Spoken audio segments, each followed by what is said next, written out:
नमस्कार मंडळी, जनसंवादमध्ये आपलं स्वागत आहे. मी पत्रकार अशोक पवार व माझ्यासोबत ज्येष्ठ पत्रकार सतीश भिंगे आहेत. आपण जे आहे ते जिल्हा परिषद आणि पंचायत समितीच्या ज्या निवडणुका आहेत तर त्याचं जे आहे आज मतदान झालेलं आहे आणि आता त्याचा निकाल जो आहे परवा दिवशी जो आहे 9 तारखेला निकाल आहे.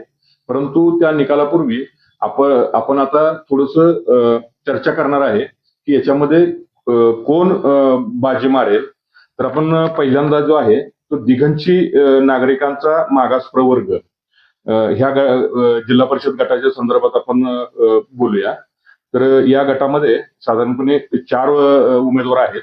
तर त्याच्यामधील कल्लाप्पा दादू कुटे हे भाजपकडून उमेदवार आहेत. तर पृथ्वीराज तानाजी पाटील हे धनुष्य बाण या चिन्हावरती शिवसेनेकडून लढत आहेत. तर संदेश नागेश खटके हे अपक्ष उमेदवार आहेत आणि निलेश भैयाजी धोत्रे हे अपक्ष उमेदवार आहेत. तर आता जी पूर्ण यंत्रणा पाहिली तर याच्यामध्ये मला वाटतं की हे शिवसेनेचे उमेदवार पृथ्वीराज पाटील हे पुढे असतील. तर भिंगे सर, माझं असं मत आहे. तर याबद्दल तुमचं काय मत आहे? दिघंचे जिल्हा परिषद गट हाय व्होल्टेज होता. शिवसेना विरोधात भाजप अशी मुख्य लढत झाली. तर भाजपचे आमदार गोपीचंद पडळकर, जिल्हा समाज कल्याण समिती ब्रह्मानंद पडळकर आणि जिल्हा परिषदेचे माजी अध्यक्ष अमरसिंह देशमुख आणि दिघंचे माजी सरपंच हनुमंत देशमुख हे एका बाजूला होते. आणि त्यांनी कल्लाप्पाजी कुठे जे आहे जिल्हा परिषदेचे उमेदवार भाजपचे, तर ते आधी पूर्वी पंचायत समिती सदस्य म्हणून त्याच्या पत्नीने काम केलं होतं. त्यामुळं एका बाजूला पूर्वीचे असणारी त्यांची सत्ता आणि ह्या सत्तेला नेमकं आव्हान देण्यासाठी तालुक्यातले बरेच नेते एकत्र आलेले आहेत. आणि ह्या नेत्यांनी शिवसेनेचे आमदार सुहास बाबर यांना या निवडणुकीत उतरलेला आहे. त्यामुळे आमदार सुहास बाबर, नंतर सांगली जिल्हा मदत बँकेचे संचालक तानाजीराव पाटील, स्वाभिमानी विकास आघाडीचे नेते भारत पाटील, राष्ट्रवादी काँग्रेसचे नेते व माजी आमदार राजेंद्र देशमुख, युवक जिल्हा राष्ट्रवादी काँग्रेसचे अध्यक्ष अनिल पाटील, वंचित बहुजन आघाडीचे अरुण वाघमारे, खोरा समाजाचे संतोष हेगडे असे अनेक नेते एकत्रित आल्यामुळं ह्या मतदारसंघाचा निकाल थोडा बदलू शकतो. कारण नेते म्हणजे तर एका साईडला भरपूर दिसते. शिवसेनेच्या बाजूनं 7 ते 8 नेते एका साईडला आहेत. त्यानंतर भाजपचे युवा अध्यक्ष प्रणव गुरव यांचा पण पक्षप्रवेश झालेला आहे. त्यानंतर भाजपचे शेखर रणदेवी यांनी शिवसेनेत प्रवेश केला आहे. त्यामुळे आता तर ह्या आजचं बघायला गेलं तर थोडं घडामोडीत शिवसेनेचा फॅक्टर सध्या जड वाटत आहे. परंतु शेवटी मतदाराच्या हातात निकाल आहे. हे मतदान जरी आज झालं असलं तर परवाशी निकाल आहे. परंतु सध्या तर असा कल वाटत आहे सर्व नेते म्हणजे एका साईडला आणि 4 नेते एका साईडला. त्यामुळं हा निकालचा कल शिवसेनेच्या बाजूला असू शकतो. हनुमंतराव देशमुख जे आहेत ते सुद्धा निवडणुकीच्या तोंडावर जे आहेत त्यांनी भाजपमध्ये प्रवेश केला. तर त्या दिघंची शहरामध्ये काही त्याचा प्रभाव पडेल वाटते का? हनुमंतरावचा एक फिक्स मतदार आहे कायमस्वरूपी. इथं स्थानिक ह्याच्यात शिवसेनेचे अमोल मोरे सरपंच आणि हनुमंतराव असं कायम स्वरूपी त्यांचे सत्ता संघर्ष सुरू आहे. आणि ह्या निवडणुकीत हनुमंतरावनी राष्ट्रवादी काँग्रेस सोडून भाजपमध्ये प्रवेश केला. त्यामुळं असं जर असलं तर विरोध पार्टीला की शिवसेनेची नेतेमंडळी संख्या जास्त वाटते. त्यामुळे ह्याच्यात थोडं शिवसेने पार्टी जर वाटू शकतं. मोठ्या मोठ्या गावाची काय स्थिती आहे तिथं? प्रॉपर दिघंची जो गाव आहे त्या मतदारसंघात 2 उमेदवार पंचमी गणातील उमेदवार ओबीसी समाजातले आहेत, दोन्ही माई समाजातले आहेत. त्यामुळे गावातला ओबीसी समाज, इतर समाज कोणाच्या पाठीशी राहतो याच्यावर पण निकाल अवलंबून आहे. तर त्या ह्याच्यात प्रॉपर पंचमी घरात दिगंचीच्या तिथं काय परिस्थिती आहे, तर तिथं ओबीसीचा उमेदवार असताना काय कुणबी उमेदवार म्हणून पृथ्वीराज पाटील तिथं उभा राहिले, परंतु तिथल्या नेत्यांनी किंवा हेने की ती मान्य केलं. म्हणजे कुणबी समाजाचा उमेदवार त्यांनी मान्य करून पृथ्वीराज पाटलांना शिवसेनेवर पाठिंबा दिला. त्यामुळे थोडं ते थोडा त्यांची बाजू वाटतं. ओके, ठीक आहे. आता आपण जे दिघांची जिल्हा परिषद गण आहे, तर त्या दिघांची जिल्हा परिषद गणामधील जी पंचायत समिती ची जी सीट आहे दिघांचीची, तर त्याच्याबद्दल आपण बोलूया. हा मागास प्रवर्गातील महिलांसाठी राखीव आहे. तर त्याच्यामध्ये कल्पना देवेंद्र पुसावळे ह्या शिवसेनेकडून आहेत, त्या प्रॉपर दिघांचीच्याच आहेत त्या.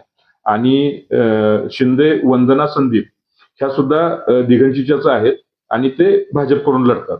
तर इथं एकाच एक लढत पाहायला मिळते.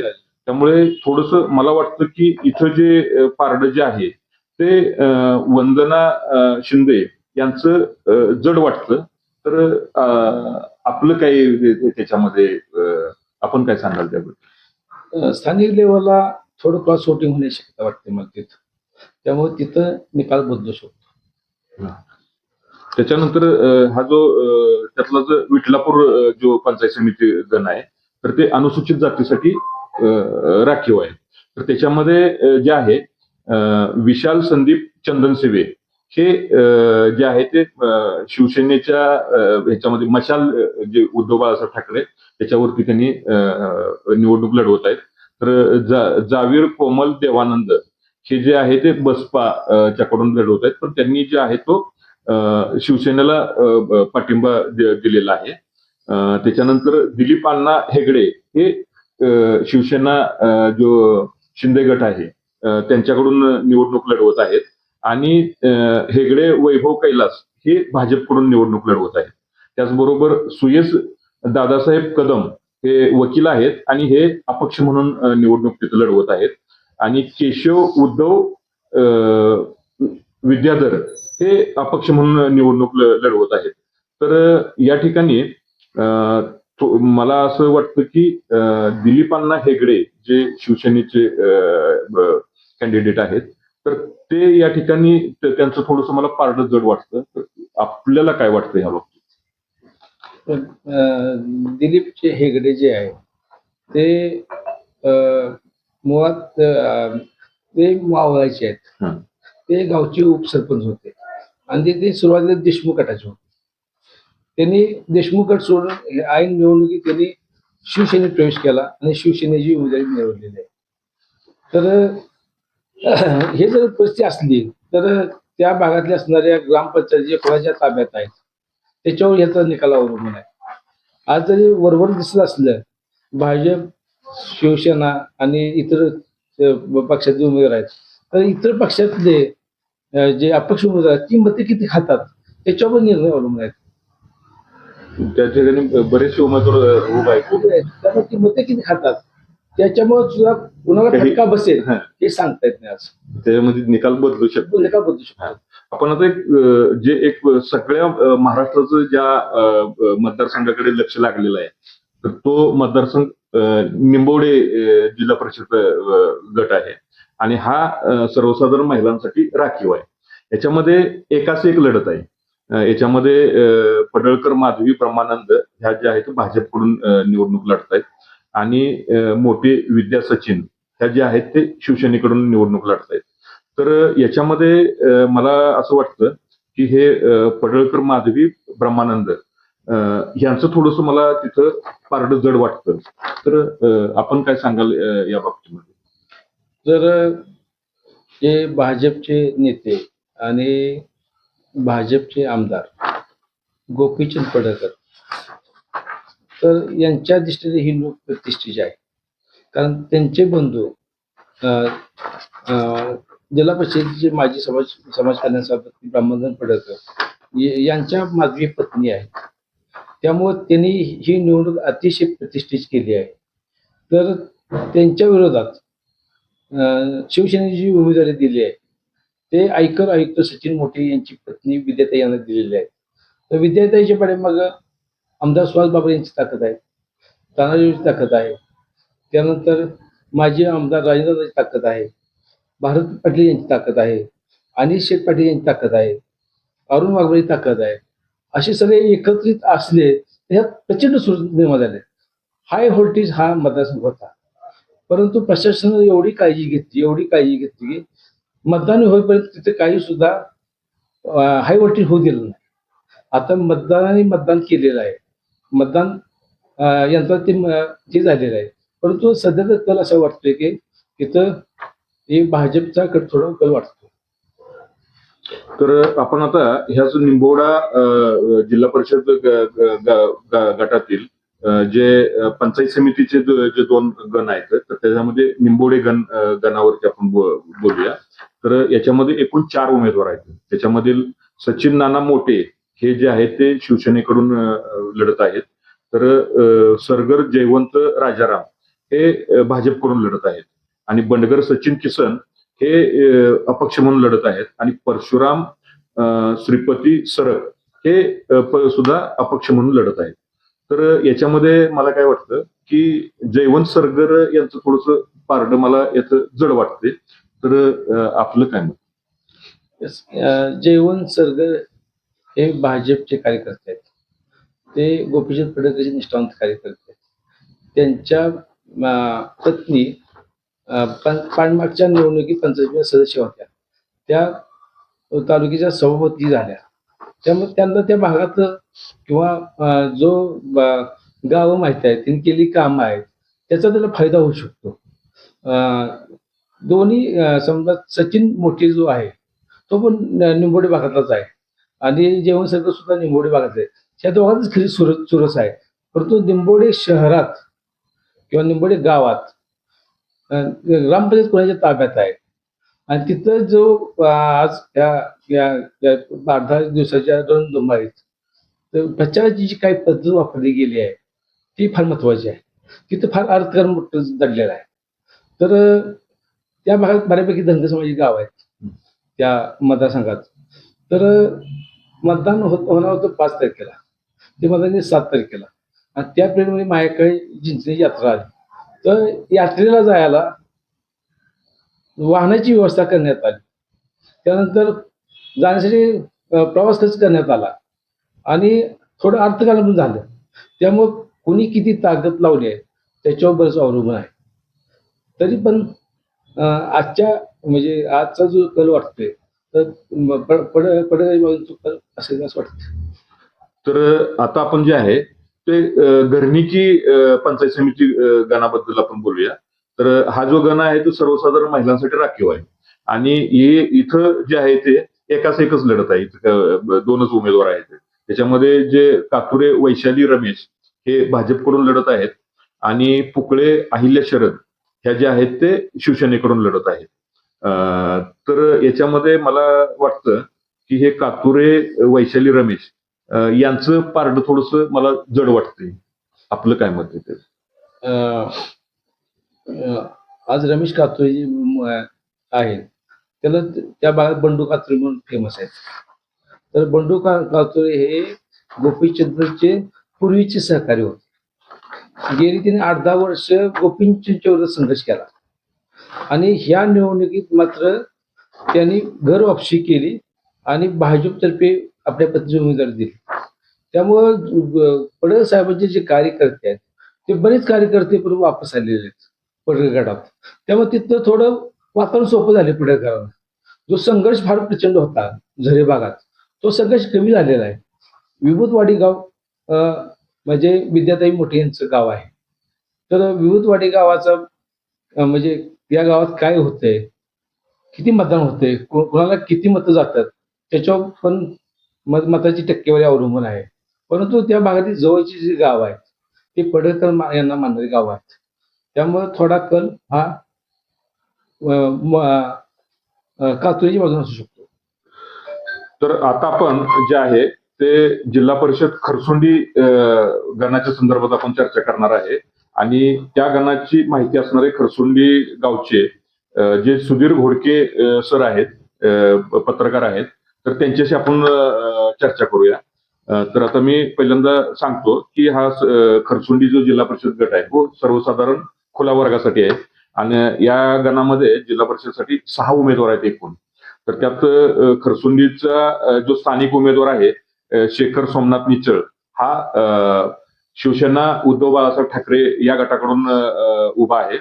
तर जयदीप मोहनराव भोसले हे जे आहेत ते शिंदे शिवसेना गटाकडून उभे आहेत. आणि चंद्रकांत श्रीरंग भोसले हे जे आहेत ते भाजपकडून उभे आहेत. सत्यवान आप्पासाहेब गलांडे हे जे आहेत ते अपक्ष आहेत. त्याच्याबरोबर शफीक नूर मोहम्मद तांबोळी हे सुद्धा अपक्ष आहेत. आणि जावीर अर्जुन नाना हे अपक्ष आहेत. तर याच्यामध्ये मला वाटतं की हे शिवसेनेचे जयदीप भोसले हे यांचं पारडं मला जड वाटतं. तर सर ह्याबद्दल आपण काही बोलू शकाल का? खरसुंडी जिल्हा परिषद गटामध्ये ज्या वेळेला नवीन खरसुंडी जिल्हा परिषद गट झाला त्यावेळेला खरसुंडी गावातून मुख्य अशी मागणी होती की खरसुंडीचा एक जिल्हा परिषद सदस्य असावा. कारण खरसुंडी हे गाव जरी त्या म्हणजे लक्षणीय मतदारसंख्या असणारं त्या गटातलं गाव असलं तरी अजूनपर्यंत खरसुंडीला प्रतिनिधित्व जिल्हा परिषदेला मिळालेलं नाही. त्यामुळे शेखर सोमनाथ निचळ या युवकानं असं 3 महिन्यापूर्वी जाहीर केलं होतं की त्या खरसुंडी गावातील उमेदवार जिल्हा परिषदसाठी असावा. त्याचवेळी त्यानं शिवसेना उद्धव बाळासाहेब ठाकरे या गटातून उमेदवारी जाहीर केली होती. उमेदवारी जाहीर करून त्याने प्रचार पण चालू केलेला होता. तर त्याचा इम्पॅक्ट म्हणता येईल किंवा खरसुंडीतील दुसरा पण उमेदवार आहेत शफीक तांबोळी. परंतु शेखर निचळचा इम्पॅक्ट शेवटच्या भाषणानंतर म्हणजे त्याचं जे भाषण झालं त्याच्यानंतर लोकांनी त्याला बऱ्यापैकी प्रतिसाद दिला. परंतु मुख्य लढत भारतीय जनता पार्टीचे चंद्रकांत भोसले आणि शिवसेनेचे जयदीप भोसले यांच्यामध्ये झाला. परंतु तुम्ही म्हणता भाजपचं पारडं जड आहे, पण नाही, भाजपचं नाही, शिवसेनेचं मी म्हणतो. त्या ठिकाणी जर बघायला गेलं तर तुम्ही ज्या पद्धतीने म्हणताय त्या ठिकाणी शिवसेनेचं पारडं थोडंसं जड वाटते. कारण मागच्या वेळी ज्या वेळेला पंचवार्षिक झाली होती त्यावेळेला तिरंगी लढत झालेली होती. त्या तिरंगी लढतीमध्ये एक तर ब्रह्मानंद पडळकर त्यावेळेला झरे वगैरे गाव होती. त्यावेळी ब्रह्मानंद पडळकर आणि चंद्रकांत भोसले ते त्यावेळेला लढलेले होते आणि जयदीप भैया पण होते. त्यावेळी थोडक्या मतांनी त्यांचा म्हणजे जयदीप भैया भोसलेचा पराभव तिरंगी होती आणि आता तर दुरंगी आहे. त्यामुळं असं वाटतं की त्यांच्या शिवसेनेसाठी सोपं आहे. त्याच्यामध्ये जे चंद्रकांत भोसले जे आहेत ते पहिले शिवसेनेमध्ये होते. ऐन निवडणुकीच्या तोंडावरती ते ह्याच्यामध्ये गेले. दोन्ही ठिकाणी असं झालं. त्यामुळे त्याचा त्यांना फायदा होईल का तोटा होईल? त्याचा म्हणजे फायदा जास्त होईल असं काय वाटत नाही. बरं, जे आता शेखर निचळ हे जे आहेत ते खरसुंडीचे आहेत प्रॉपर. आणि खरसुंडीमधून तसं पाहिलं तर माझ्या अंदाजाप्रमाणे शिवसेनेला तिथं ऍडव्हान्स मिळायला पाहिजे. पण जर शेखर निचळ जर तिथं मतं घेईल तर त्याचा तोटा कुणाला होणार? तिथं आता तसं दोन्हीला पण म्हणजे तो एकाच पक्षाची मतं खाईल असं काही नाही. दोन्हीकडची मतं खाणार तो. म्हणजे असं ऑप्शन म्हणून नाही की ह्याला नको त्याला नको, ते दोन्हीकडची मतं खाणार आहेत. बरं, प्रॉपर याच्यामध्ये शिवसेना कुठल्या कुठल्या भागामध्ये ऍडव्हान्स मध्ये आहे तिथं? प्रॉपर जर बघायला गेलं तर म्हणजे खरसुंडीचा जर आपण उत्तर भाग बघितला तर त्या ठिकाणी बऱ्यापैकीची गाव आहेत. म्हणजे खरसुंडी आसपासच्या 4 वाडे आहेत. तर त्या ठिकाणी मोहनकाकांना मानणारा जो पूर्वीपासून जो गट आहे तो पूर्णपणे जसा आहे तसा जयदीप भोसलेच्या पाठीमागे राहिलेला आहे. त्यानंतर शिवसेनेमध्ये त्यांनी प्रवेश केल्यानंतर शिवसेनेचा जो ऑलरेडी गट आहे तो पूर्ण ताकदीनं जयदीप भोसलेंच्या बरोबर राहिलेला आहे. म्हणजे तिथं अजिबात काही फटाफट झालेली दिसली नाही, वरकरणी तर दिसलेली नाही. आणि जे इकडचे जे नवीन एक 4 गावं जुडली ती त्या गावांचा काही इम्पॅक्ट राहील? त्या गावांचा इफेक्ट जरी असला थोडाफार तरी पण एवढा परिणाम करेल असं वाटत नाही. तर आपण आता याच खरसुंडी जिल्हा परिषद गटातील पंचायत समितीचा खरसुंडी गण आहे त्याच्याबद्दल आपण बोलूया आता. तर त्याच्यामध्ये हा जो गण सर्वसाधारण महिलांसाठी राखीव आहे खरसुंडी. तर त्याच्यामध्ये मीनाक्षी उमेश पुजारी ह्या शिवसेनेकडून उभा आहेत आणि लता अर्जुन पुजारी ह्या भाजपकडून उभा आहेत. आणि त्याचबरोबर मयुरी रोहित भांगे ह्या उद्धव बाळासाहेब ठाकरे यांच्याकडून शिवसेनेकडून उभा आहेत. तर याच्यामध्ये मला असं वाटतं की इथं लता अर्जुन पुजारी भाजपच्या, तर त्यांचं थोडंसं मला पारडं जड वाटतं. तर तुम्हाला तुमचं काय तिथलं निरीक्षण आहे? या ठिकाणी आता लता अर्जुन पुजारी म्हणजे उमेदवाराची अशा बदल झाली की सुरुवातीला लता अर्जुन पुजारी ह्या म्हणजे त्यांचे पती अर्जुन पुजारी हे लता अर्जुन पुजारी सुद्धा खरसुंडीचे माजी सरपंच आहेत आणि त्यांचे पती सुद्धा खरसुंडीचे माजी उपसरपंच आहेत. तर हे शिवसेनेचे उमेदवार म्हणून संभावित होते. तर त्यांनी ऐन वेळी 21 तारखेला अर्ज भरायचा, 20 तारखेला त्यांनी भाजपमध्ये प्रवेश केला आणि त्यांना भाजपमधून उमेदवारी मिळाली. आणि ज्यांनी म्हणजे भाजपचे निष्ठावंत असतील राहुल पुजारी त्यांच्या पत्नी अंजली पुजारी यांनी तिथून भाजपमधून उमेदवाराची मागणी केली होती. त्यानंतर डॉक्टर ज्या मीनाक्षी पुजारी आहेत त्यांनी सुद्धा तिथून उमेदवाराची मागणी केली होती. परंतु ऐनवेळी अर्जुन पुजारीची उमेदवारी पुढे आल्यानंतर म्हणजे लता अर्जुन पुजारीची उमेदवारी पुढे आल्यानंतर त्यांनी उमेदवारीसाठी चाचपणी केली आणि शिवसेनेत प्रवेश केला. शिवसेनेमधून त्यांची उमेदवारी जाहीर झाली. म्हणजे एक विचित्र वळण असं आलेलं आहे की जे पारंपरिक विरोधक आहेत ते पक्ष बदलून पारंपरिक विरोधांना ज्याच्या विरोधात आपण लढलो त्यांचा प्रचार करावा लागतो. त्यामुळे खरसुंडी मधला निकाल एक वेगळाच निकाल असू शकतोय. तिथं निश्चितपणे सांगणं आता असं अशक्यच आहे की कोण निवडून येईल. हे ज्या वेळेला परवा दिवशी मतपेढी उघडल त्यावेळेला हा निकाल कळू शकेल. आता त्याच गटामधला निलकर्जी सर्वसाधारण महिलांसाठी राखीव असलेला गट आहे पंचायत समितीचा. तर त्याच्यामध्ये एकूण 3 उमेदवार आहेत. त्याच्यामध्ये अंजली अजित खंदारे हे शिवसेनेच्या उद्धव बाळासाहेब ठाकरे यांच्याकडून लढत आहेत. तर मारगुडे पौर्णिमा विजय ह्या ज्या आहेत त्या भाजपकडून लढत आहेत आणि सुनीता दत्तात्रय सरगर ह्या ज्या आहेत ते शिवसेना शिंदे गटाकडून लढत आहेत. तर याच्यामध्ये माझं असं मत आहे की सुनीता दत्तात्रय सरगर ज्या शिंदे सेनेच्या उमेदवार आहेत तर त्यांचं थोडंसं पारडं जड वाटते. तर आपलं काय निरीक्षण आहे? नीलकंठी भाग पहिल्यापासून मोहन काका भोसलेचं प्रभुत्व असलेला एक मतदारसंघ. त्या मतदारसंघातली जी पारंपरिक निष्ठावान म्हणजे त्यांच्याबरोबर राहणारे लोक आहेत की त्यांची साथ सोडलं असं तर सध्या चित्र नाही. त्यामुळे तुमचं जे प्रेडिक्शन तुमचं जे म्हणणं आहे की शिवसेनेचं पारडं जड आहे तर तसं असू शकतं. ओके. तर आता आपण शेवटचं जे गण आहे तो करगणी याच्या जिल्हा परिषद जो गण आहे त्याच्याबद्दल आपण चर्चा करूया. याच्यामध्ये साधारणपणे 5 उमेदवार आहेत. तर त्यामधलं राहुल रामचंद्र गायकवाड हा एकमेव काँग्रेसचा उमेदवार आहे तालुक्यातला. त्याच्यानंतर राजेश रामचंद्र जाधव हे मनसेचे उमेदवार आहेत. त्याच्यानंतर विनायक मारुती मासाळ हे जे आहेत ते राष्ट्रवादी काँग्रेस अजित पवार गटाचे उमेदवार आहेत. आणि दादासाहेब आनंद होबाले हे जे आहेत ते भारतीय जनता पार्टीचे उमेदवार आहेत. त्याच्यानंतर धनाजी तुकाराम जावीर हे जे आहेत ते अपक्ष निवडणूक लढवत आहेत. याच्यातलं जे विनायक मारुती मासाळ हे जे राष्ट्रवादीचे उमेदवार आहेत तर यांचं पारडं मला थोडंसं जड वाटतंय. तर सर तुम्ही काय सांगाल? तर विनायक मासाळ हे राष्ट्रवादी काँग्रेसचे राज्याचे उपाध्यक्ष आहेत. ते प्रदेश उपाध्यक्ष आहेत आणि राज्याचे उपमुख्यमंत्री अजित पवार यांचं नुकतं निधन झालं. त्याचा सहानुभूतीचा फायदा त्याला मिळू शकतो. आणि ही जी सीट आहे विनायक मासाळांची तर आटपाडीत ज्यावेळेस राजकीय घडामोडी चालू होत्या म्हणजे जिल्हा परिषद उमेदवारी चालल्या होत्या त्यावेळेस शिवसेनेची युती करण्याच्या संदर्भात अजित पवार यांनी सुहास बाबरांना सांगितलं की अजित पवारच्या शब्दा खातर सुहास बाबरांनी ही राष्ट्रवादी काँग्रेसला उमेदवारी दिलेली आहे. आणि ह्या उमेदवारी पाठीमागं माजी आमदार राजेंद्र देशमुख राष्ट्रवादी काँग्रेसचे आहेत त्यांची पण ताकद आहे पाठीमागं उमेदवारीमुळे. आणि दुसरं असं की ह्या मतदारसंघातून काँग्रेसचे राहुल गायकवाड यांनी स्वतःचं अस्तित्व निर्माण करण्यासाठी अर्ज भरलेला आहे. आणि ते मते किती खातात राहुल गायकवाड याच्यावर पण ह्या निवडणुकीचा निकाल अवलंबू शकतो. आणि प्रॉपर करगणी ग्रामपंचायत हे भाजपकडे आहे.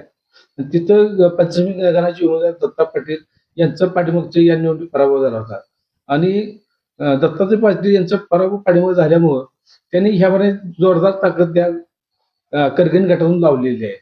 आणि दुसरं असं की तिथं ग्रामपंचायत जरी वनमानीच्या ताब्यात असली तरी तिथं दत्ता पाटलाचा अनुभव कामाचं हे स्वरूप घेतला तर ते शिवसेना आणि राष्ट्रवादी अशी युती असल्यामुळं थोडं ते म्हणताचं होऊ शकतं. परंतु शेवटी ही निवडणूक आहे. भाजपनं सुद्धा आटपाडी तालुक्याची निवडणूक ही राजकीय प्रतिष्ठित केली आहे.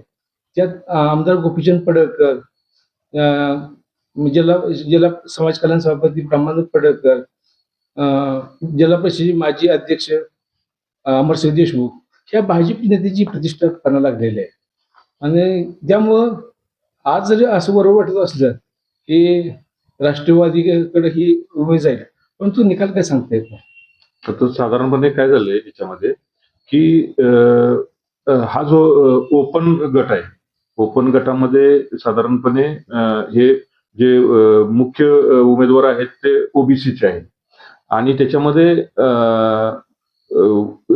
ओपनची मतदारसंख्या खूप जादा आहे. त्याच्यामध्ये राहुल गायकवाड हे आहेत ते शेटफळचे, तर त्यांनी तिथं जिल्हा परिषदेसाठी त्यांनी अर्ज भरलेला आहे. तर आता ह्या जिल्हा परिषदेचा जो राहुल गायकवाडांचा जो प्रभाव आहे तो याच्यामध्ये काय प्रभाव पाडू शकतो आता म्हणजे माझं म्हणणं आहे ह्याच्यावरती काही पाणी फिरू शकतो का ह्याच्यावरती? कसं जिथं शेटप असू दे, पात्रीवाडी असू द्या, माळीवाडी असू द्या, तडोळ असू द्या, ही गावं मराठा समाजाची आहेत. बाकीची गावं बऱ्यापैकी धनगर समाज, इतर ओबीसी समाज गाव आहेत. प्रॉपर करगणी जो गाव आहे ते इतर समाज अधिक असं आहे, म्हणजे एकत्रित सगळं आहे. लोणार समाज आहे, धनगर समाज फार मोठ्या प्रमाणात आहे. तिथं ओबीसी जरी ह्याने उमेदवार दिला असला तर तिथं ओबीसी उमेदवार देणं योग्य होतं माझ्या हिशोब करता. तर भाजपचे पडळकर यांनी किती ताकद लावली आहे त्याच्यावरती निकाल लावणं, कारण हा गट पहिल्यांदा भाजपकडे होता. तर पूर्वीचे त्या भागातून भाजपतर्फे ते हरिशेठ गायकवाडची जी पत्नी जी आहे गायकवाड निवडून आले होते, भाजप भाजप निवडून आले होते. त्यामुळे हा मतदारसंघ त्यांच्याकडे राहील या दृष्टीने त्यांनी भरपूर प्रयत्न केले आहेत, ते ताकद लावलेली आहे. दादासाहेब हुबाले हे भाजपतर्फे उभा राहिलेले आहेत. त्यांचं गाव आहे तडवळे. आणि जसं गाव मोठे गेले तर करगण गाव मोठं आहे, त्याच्यापेक्षा मोठं आहे. शेटपळ गाव मोठं आहे. शेटपळ मधून पंचायत समितीचे उमेदवार आहेत ते संभाजीराव पाटील, ते स्थानिक उमेदवार आहेत. ते स्थानिक उमेदवार आहेत, ते भाजपचे आहेत.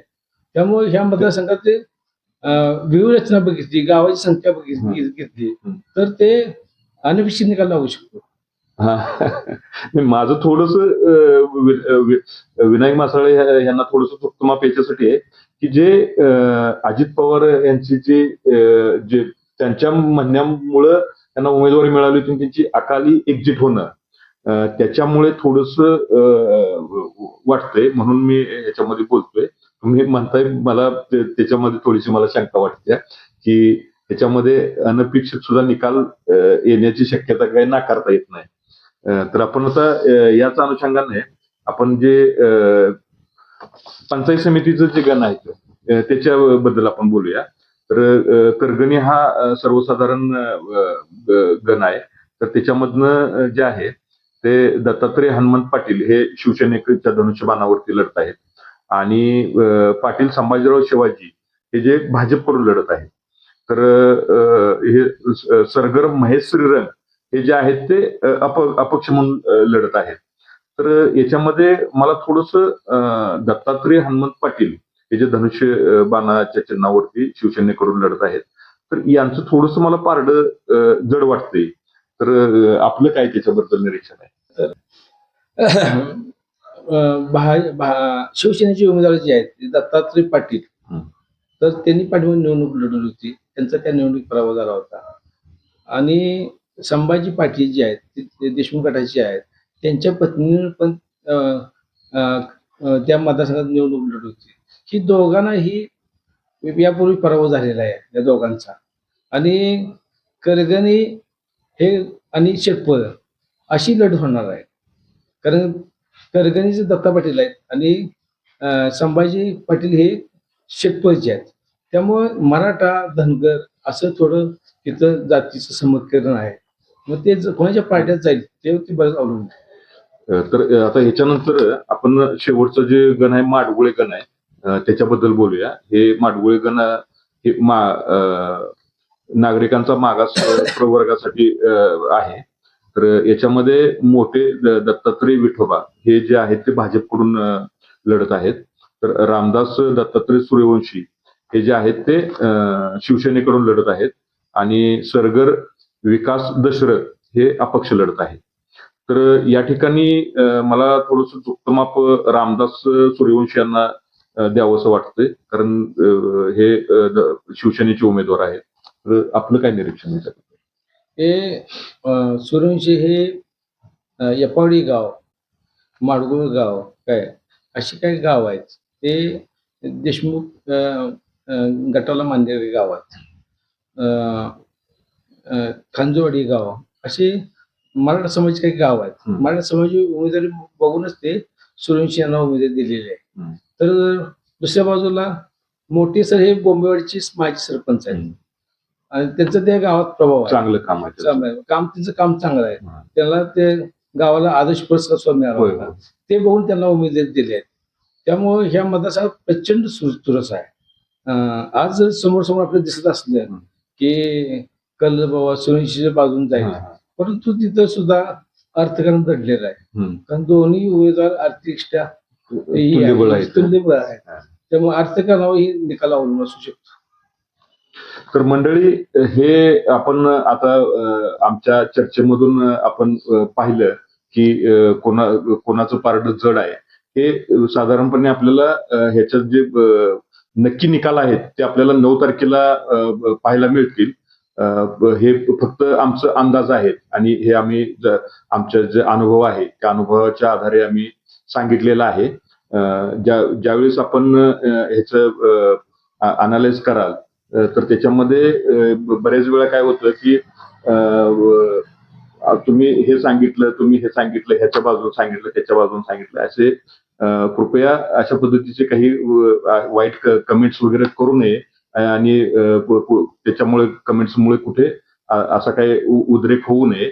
तर आज आपण ह्या चांगल्या विषयाला आपण इथंच थांबवतोय.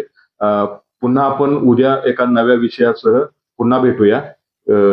नमस्कार.